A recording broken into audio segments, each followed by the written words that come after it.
Oke, kembali lagi bersama saya di channel Eza Sigit. Nah, jadi di video kali ini saya akan sharing ya, bagi kalian yang emang niat ingin pergi magang ke Jepang gitu kan, dan pastinya kalian harus masuk ke LPK.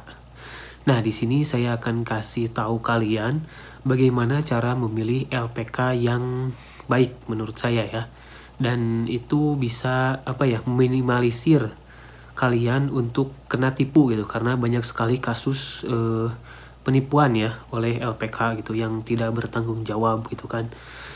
Nah, di sini langsung saja ya kita masuk ke pembahasan. Jadi yang pertama itu kalian harus mengetahui dulu LPK yang ingin kalian daftar. Tentunya dari segi legalitas LPK tersebut ya. Jadi LPK itu ada dua ya. Ada yang sudah SO atau Sending Organization, dan ada juga yang belum. Jadi LPK yang SO itu apa sih? LPK yang SO itu adalah LPK yang emang sudah diberikan izin oleh Kemnaker untuk memberangkatkan kandidat secara langsung ke Jepang gitu. Jadi sebaliknya, kalau misalkan LPK yang belum mendapatkan izin tersebut, mereka tidak bisa secara langsung mengirimkan kandidatnya ke Jepang. Jadi nantinya LPK yang belum SO ini akan mengirimkan kandidatnya ke LPK yang sudah SO. Jadi diberangkatkannya tetap melalui LPK yang sudah SO. Dan LPK yang belum SO ini, dia hanya sebagai perantara untuk belajar bahasa doang. Seperti itu. Nah, itu yang pertama ya. Jadi ibaratnya gini ya, kalau misalkan kalian daftar ke LPK yang belum SO, nanti kalian belajar di sana. Dan otomatis kan belajar itu perlu biaya gitu kan, untuk biaya belajar. Misalkan masuk kalian 5 juta set untuk biaya belajar. Nanti kalau misalkan ada perekrutan, kalian akan dikirim ke LPK yang sudah SO. Nah, nanti di LPK SO ini kalian juga bakal masuk uang lagi gitu, jadi double kesananya gitu kan. Nah, jadi dari awal saya sarankan kalian itu harus masuk ke LPK yang sudah SO sih mendingnya kalau menurut saya. Karena nanti kalian belajar di sana, ikut wawancara job juga di sana, dan berangkat juga lewat LPK tersebut. Jadi kalian tidak akan dioper ke sana ke sini, seperti itu ya. Nah, untuk mengecek suatu LPK itu sudah resmi atau belum, kalian cek aja di Google ya, ketik LPK SO atau Sending Organization. Di paling atas ada nanti Kemnaker ya. Nah, kemudian kalian klik. Nah, di sana ada kolom ya. Yang pertama nama LPK, kemudian alamat, dan masa izinnya itu sampai tahun berapa gitu. Nanti di sana ada yang sudah memiliki izin Sending Organization atau mengirimkan kandidat secara langsung ke Jepang. Nah, kemudian yang kedua yaitu perhatikan juga ya alumni dari LPK tersebut, apakah sudah banyak yang berangkat melalui LPK tersebut atau belum gitu kan. Jadi kalau misalkan sudah berangkat nih, sudah banyak yang berangkat, dan ya menurut kalian emang sudah terpercaya gitu kan, kalian bisa langsung datangi LPK tersebut, bisa tanya-tanya lebih dalam lagi ya di kantornya mereka secara langsung gitu. Atau kalian juga bisa tanya-tanya alumninya bagaimana sih testimoni belajar dan berangkat lewat LPK tersebut. Seperti itu. Untuk meminimalisir ya yang tadi TA, ketipu lah, kemudian PHP lah, seperti itu ya. Diulur-ulur waktu lah, ya seperti itu. Itu banyak sekali kejadian soalnya. Nah, kemudian yang kedua yaitu biaya ya.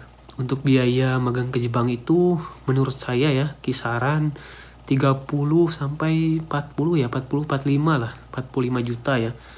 Kalau untuk magang antara itulah, magang 3 tahun ya. Nah, kalau misalkan kalian daftar misalkan mencari tahu misalkan LPKA biayanya 35 juta, kemudian LPKB 40, kemudian LPKC 60 juta misalkan. Nah, ini patut diwaspadai ya. Kalian bisa juga jadi di compare gitu istilahnya, dibanding-bandingkan gitu antara LPKA, B, C gitu kan. Jadi yang masuk akal nih yang mana nih, dan emang yang transparan itu yang mana gitu kan LPK-nya, kalian bisa milih di situ. Jadi pas begitu kalian daftar itu, pas begitu kalian mencari LPK itu, jadi tidak hanya terpaku kepada satu LPK.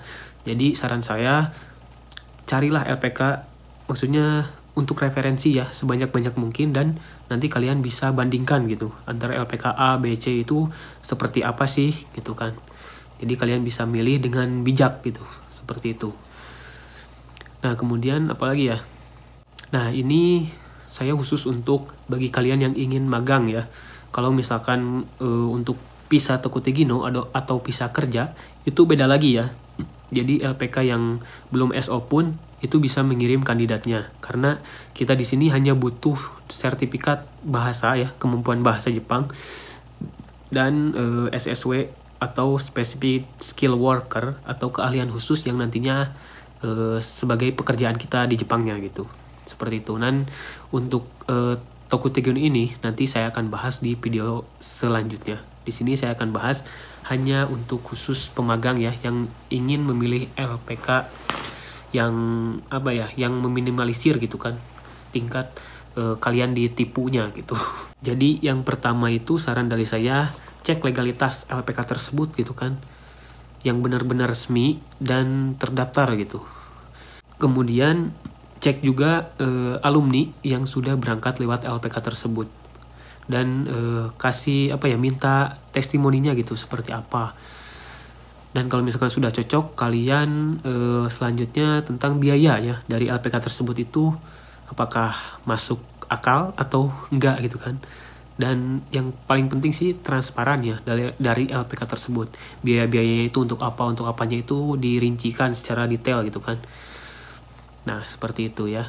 Jadi menghindari biaya-biaya tak terduga gitu kan. Karena kasihan juga kan banyak sekali yang ingin kerja ke Jepang itu mereka menggadaikan kayak sawah, seperti itu tanah, banyak sekali itu, dan kemudian mereka terlantar gitu, tidak berangkat karena efek ya LPK yang nakal gitu kan, karena banyak sekali gitu kan. Untuk menghindari yang demikian, nah saya sarankan seperti tadi ya, cek legalitasnya dan apakah sudah banyak yang berangkat lewat LPK tersebut, dan kemudian masalah biayanya, seperti itu. Nah, mungkin itu saja ya 3 tips dari saya cara memilih LPK, dan mudah-mudahan ini bisa menjadi gambaran bagi kalian sebelum akhirnya kalian memutuskan untuk belajar di LPK tersebut gitu. Oke, terima kasih, dan jika bermanfaat silahkan kalian subscribe ya, dan untuk memajukan channel ini juga gitu kan. Oke, terima kasih. Wassalamualaikum warahmatullahi wabarakatuh.